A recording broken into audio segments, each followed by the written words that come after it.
اللہ تعالیٰ نے انسان کو بنایا ہے اور انسان بھولتا بار بار ہے اور خطائیں بھی بار بار کرتا ہے۔ خطا کرنے والا اور بھول جانے والا اللہ کی بارگاہ میں ایسا نہیں ہے کہ وہ ہمیشہ کے لیے ناکارہ ہے، بلکہ اللہ تعالیٰ نے اسے زندگی میں بار بار موقع دیے ہیں کہ تو اپنی خطاؤں سے اور اپنی بھول سے پھر سے دوبارہ اپنی اچھی زندگی میں آ جا، اور اسی کو ہم توبہ کہتے ہیں۔ توبہ کا جو آپشن رکھا گیا ہے انسانوں کے لیے، مسلمانوں کے لیے خاص طور پر، بہت ہمت والا ہے، دروازہ ہے، بہت ہمت والا دروازہ ہے۔ اور اسی وجہ سے حدیث پاک میں یہ ہے کہ گناہ کرتا ہے بندہ، پھر توبہ کرتا ہے، پھر گناہ کرتا ہے، پھر توبہ کرتا ہے، یہ کرتا رہتا ہے۔ فرشتے اللہ کی بارگاہ میں عرض کرتے ہیں کہ مولا یہ تو بار بار وہی کرتا ہے، پھر توبہ کرتا ہے۔ اگر ہمارے ساتھ کوئی غلطی ایک بار دو بار کر دے، تیسری بار تو ہم اسے چھوڑیں گے بھی نہیں۔ انسانوں کی طبیعت تو یہی ہے، لیکن بندہ جب بار بار ایک خطا کرتا ہے اور پھر توبہ کرتا ہے، پھر خطا پھر توبہ، تو فرشتے جب اللہ کی بارگاہ میں یہ عرض کرتے ہیں کہ مولا یہ ہر بار یہی کرتا ہے، تو جانتے ہیں پروردگار عالم کیا فرماتا ہے؟ ارشاد فرماتا ہے، اے میرے فرشتوں، میرا بندہ مجھے رحمان سمجھتا ہے اس لیے بار بار توبہ کرتا ہے، مجھے وہ ارحم الراحمین سمجھتا ہے، ورنہ کون بار بار اللہ تبارک و تعالیٰ کی بارگاہ میں دروازہ کھٹکھٹاتا۔ تو رب تبارک و تعالیٰ ارحم الراحمین ہے، یہ تصور ہر مسلمان کے ذہن میں ہے، اس کی وجہ سے وہ کبھی مایوس نہیں ہوتا۔ اور شیطان کا سب سے بڑا حربہ کیا ہے جانتے ہیں آپ؟ سب سے بڑا بہکانے کا اور گمراہ کرنے کا اور ہمیشہ گناہوں میں ملوث رکھنے کا سب سے بڑا آلہ، کہ بندے کو سب سے پہلے نا امید کرتا ہے، اب تیرا کیا ہوگا، تو بہت برباد ہو چکا ہے۔ یہ جو خیال شیطان ڈالتا ہے دل میں، اس کے بعد پھر وہ بندہ جری ہو جاتا ہے، اب میرے توبہ سے بھی کچھ ہونے والا نہیں ہے، جو جس طرح زندگی چل رہی چلنے دو، ارے 50 سال ہو گئے اب تک میں یہی کرتا رہا، اب کیا سدھروں۔ یہ جو خیالات ہے یہ شیطان ڈالتا ہے تاکہ اس کی کفر پر موت ہو جائے، تاکہ وہ ہمیشہ گناہوں کی موت مرے۔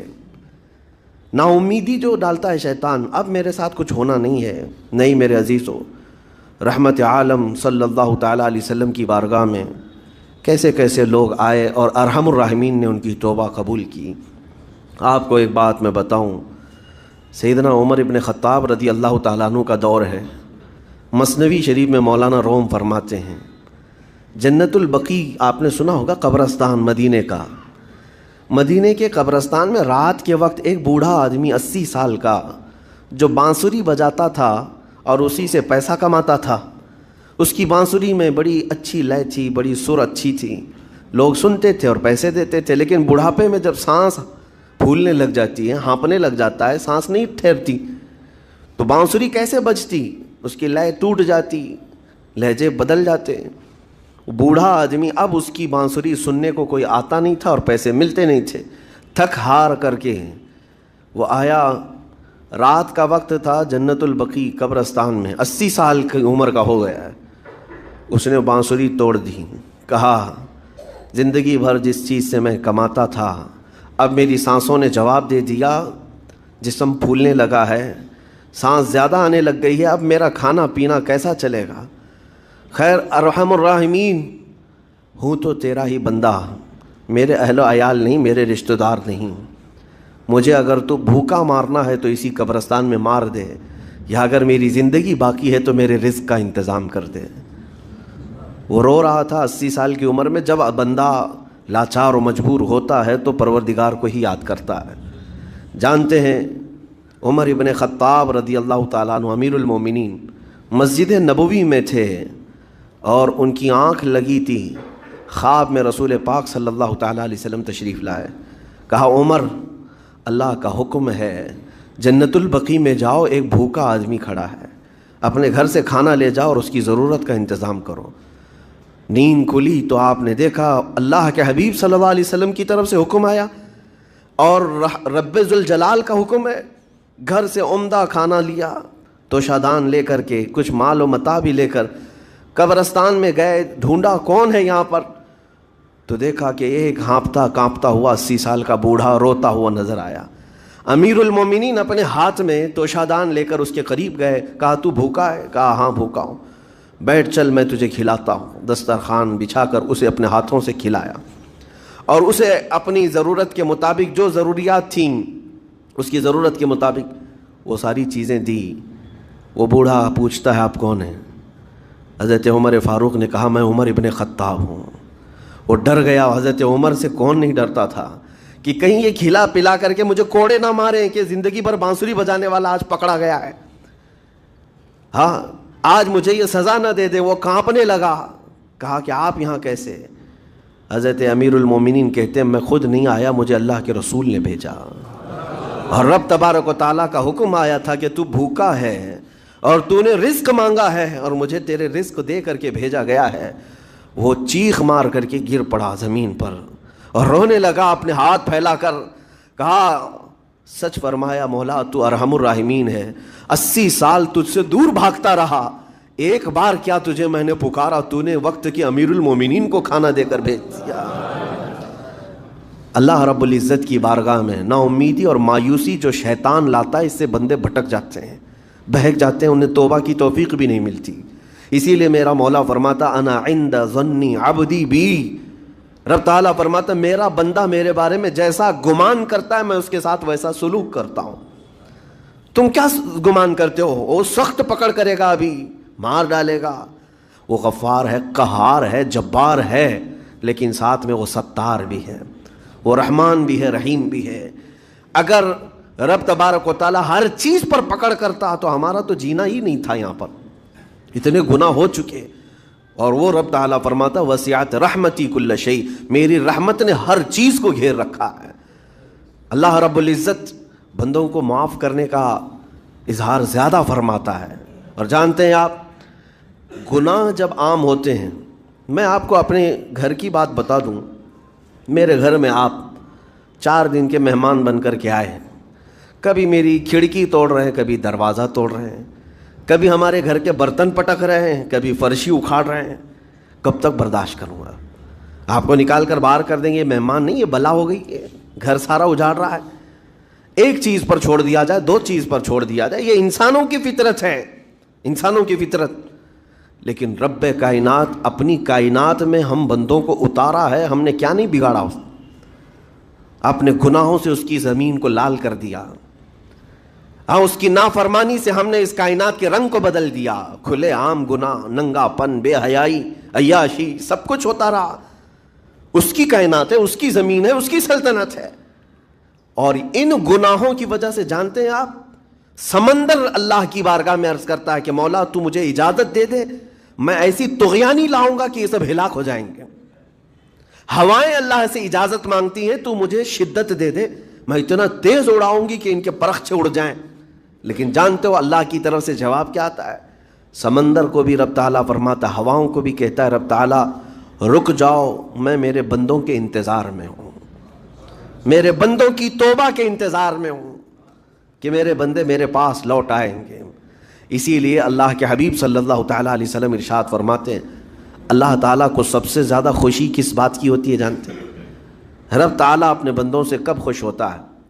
مثال دے کر کے میرے آقا نے فرمایا، مثال دے کر سمجھایا، صحرا میں، ڈیزرٹ میں ریتیلے میدان ہوتے ہیں، اس کا سفر بڑا ڈینجر ہوتا ہے۔ آج بھی ڈیزرٹ ہیں بہت سارے، سہارا ڈیزرٹ کا نام سنا ہوگا آپ نے۔ ہم گئے ہیں 200-250 کلومیٹر تک آپ چلتے رہو گاڑی، نہ ایک درخت نظر آتا ہے، نہ پہاڑ نظر آتا ہے، نہ گھر نظر آتا ہے، کچھ بھی نہیں۔ اس طرف میدان ریت کا اور آسمان لگا ہوا دکھتا ہے، ادھر بھی آسمان، تنہا ہم اکیلے نظر آتے رہتے ہیں۔ صحرا کا جو سفر ہوتا ہے بہت کٹھن ہوتا ہے۔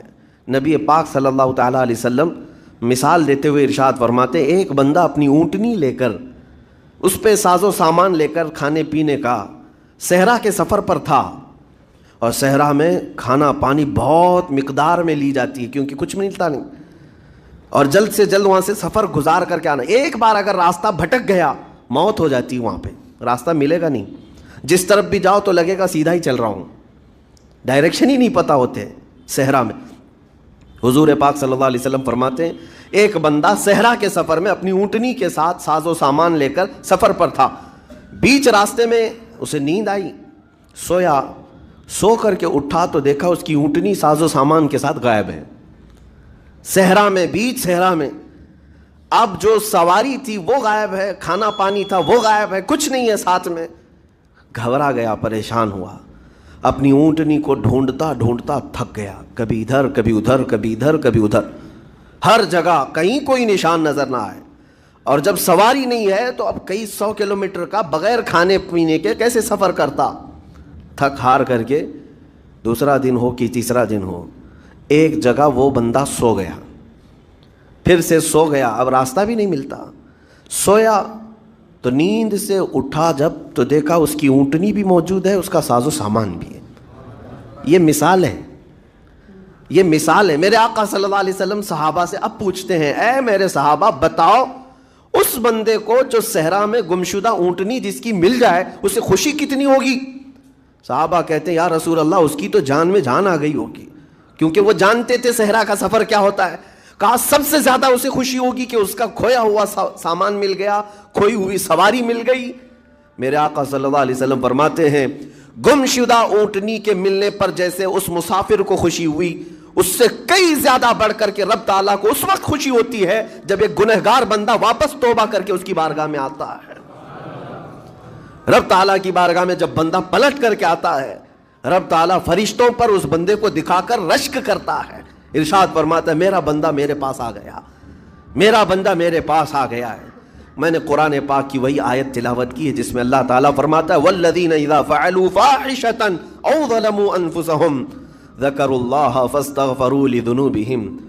یہ چوتھے پارے کی آیت ہے۔ اللہ تعالیٰ فرماتا ہے وہ لوگ جنہوں نے برائی کر لی یا اپنی جان پر ظلم کیا یعنی گناہ کیا، پھر اللہ کو یاد کر لیا اور توبہ کر لیا، اللہ فرماتا ہے وَمَن يَغْفِرُ الذُّنُوبَ إِلَّا اللَّهُ، تو بتاؤ لوگوں اللہ کے علاوہ کون ہے بخشنے والا؟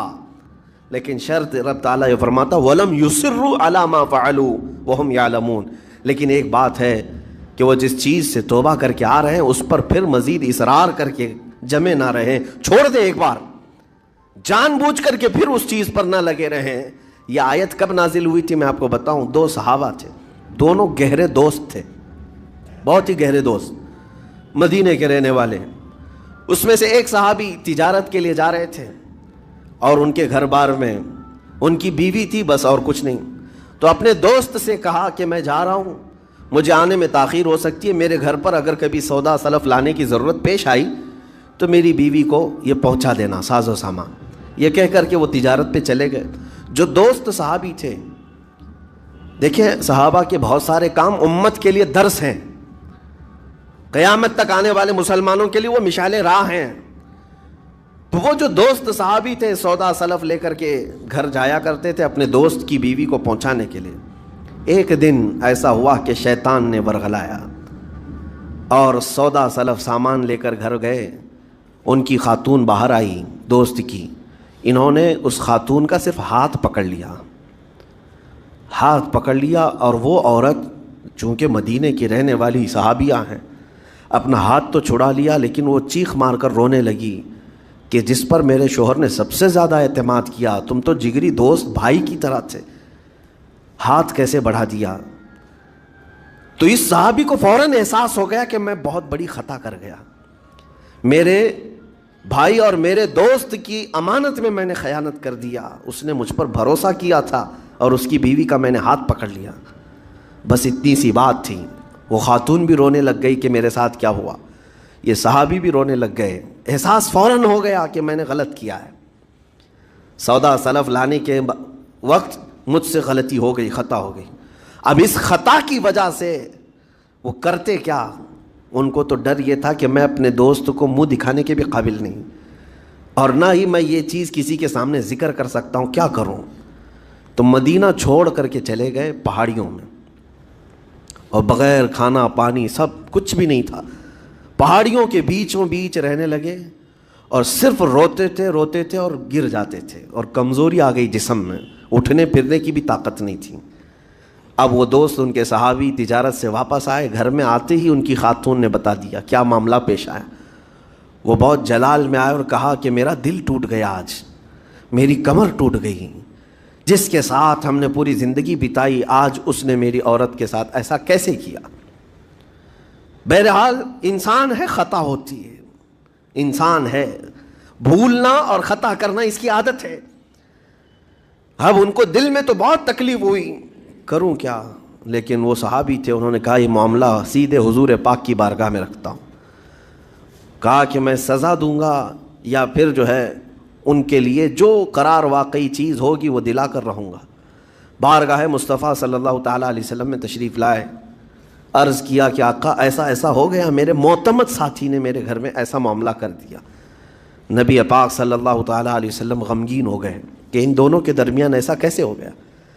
پھر تھوڑی دیر کے بعد رحمت عالم صلی اللہ علیہ وسلم جو غیب داں نبی ہیں, ہر چیز کو جانتے بلکہ اپنے امتیوں کے احوال سے باخبر رسول ہیں, نبی پاک صلی اللہ تعالیٰ علیہ وسلم اپنے اس غریب صحابی کے حالات معلوم کیے. پتہ چلا کہ وہ تو گھر بھی چھوڑ دیا, مدینے بھی چھوڑ دیا, پہاڑیوں میں جا کر کے پناہ لے کر کے اکیلا تنہا رہ رہا ہے. اللہ کے نبی صلی اللہ تعالیٰ علیہ وسلم اپنے اس غریب امتی صحابی کے حالات معلوم کرنے کے بعد اللہ کریم کی بارگاہ میں عرض کرتے ہیں کہ مولا تو فیصلہ سنا دے. اللہ تعالیٰ نے آیت نازل فرمائی, جو آیت میں نے آج آپ کے سامنے تلاوت کیا. اللہ تعالیٰ فرماتا ہے والذین اذا فعلوا فاحشۃ او ظلموا انفسهم, جن لوگوں نے گناہ کر لیا یا اپنی جان پر ظلم کیا ہے, پھر ذکروا اللہ فاستغفروا لذنوبہم, اللہ کو پھر جلدی یاد کر لیا اور توبہ کر لیا. رب تعالیٰ فرماتا ومن یغفر الذنوب الا اللہ, محبوب بتاؤ اللہ کے سوا کون ہے گناہوں کی بخشش کرنے والا. اللہ تعالیٰ ان کے گناہوں کو معاف کر دیتا ہے جو فوراً اپنے گناہ کے بعد یاد کر لیتے ہیں کہ مجھ سے خطا ہوئی ہے. رسول کریم صلی اللہ تعالیٰ علیہ وسلم نے اس صحابی کو بتایا تیرے بھائی سے بھول ہوئی, خطا ہوئی, لیکن رحمان نے اس کی بخشش کا مصداق قرآن میں سنا دیا کہ وہ باز آ گیا اور توبہ کر رہا ہے, لہٰذا تیرے لیے بھی یہ زیب نہیں دیتا کہ تو اب کوئی انتقام لے, تو اپنے دل سے معاف کر. یہ صحابی تھے, اللہ کے نبی صلی اللہ علیہ وسلم کے پروردہ تھے, نفسانیت اور خواہشات کے نہیں. یہ فوراً گئے اور اپنے اس جگری دوست کو, اپنے اس بھائی کو ڈھونڈتے ہوئے پہاڑیوں کے بیچوں بیچ جا کر کے دیکھا. ان کی حالت بہت خستہ تھی, کمزور ہو گئے تھے اور روتے روتے اتنا تھک گئے تھے, نہ کھانا ہے نہ پانی ہے, بس یہ کہ ان سے خطا کیا ہوئی تھی, اپنے دوست کی عورت کا ہاتھ پکڑ لیا تھا. بس میرے عزیزو, اس سے بڑا نہیں. ہاتھ پکڑنے پر ان کو اس قدر احساس تھا کہ مدینہ چھوڑ دیے. لوگ یہاں پورے کے پورے گناہ میں ڈوب جاتے ہیں, زنا میں ڈوبتے ہیں, انہیں احساس تک نہیں. یہ صحابی گئے اور جیسے ہی یہ گئے تو وہ ہوش میں آئے اور رونے لگے کہ میرا بھائی آ گیا اور اب شاید یہ انتقام لے گا, بدلہ لے گا, مجھے مار ڈالے گا, کیونکہ میں نے اس کا اعتماد توڑا, اس کا بھروسہ ختم کیا. لیکن یہ صحابی گئے اور ان کا ہاتھ پکڑا اور اپنے سینے سے لگایا, کہا کہ تو بھی ابن آدم ہے, میں بھی ابن آدم ہوں, انسان ہے, خطا ہو گئی, لیکن بشارت ہے تجھے کہ اللہ نے قرآن میں محبوب کی بارگاہ میں آیت اتاری, تیری بخشش کا پروانہ اتار دیا.